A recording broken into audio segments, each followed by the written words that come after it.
Sasa kusema kwamba mimi kwa Lamata najifunza vitu vingi sana. Natamani niendelee kujifunza. Sijawahi kukutana na mwanamke wa vile yani. Kwa hiyo nadhani yule anaweza kuwa role model wa sisi wengi sana. Okay, ukimzungumzia Lamata ni mwanamke wa aina gani hasa? Kwa wale ambao umemfahamu. Yani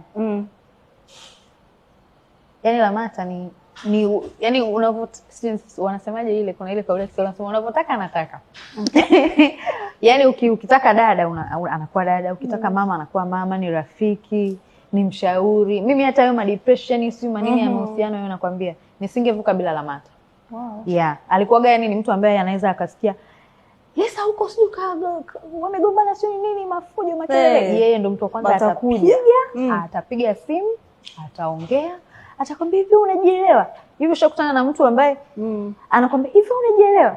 Hivi una kioo kwenu? Unajiangalia kweli? Unajiona ulivyo? Yaani vitu unavyofanya Lesa na wewe ni tofauti. Wake up. Unapoteza muda kweli. Unapoteza muda, yani alikuwa ananisema sana. Kwa hiyo ni katika watu ambao wamenivusha sehemu ambao huenda nisingevuka.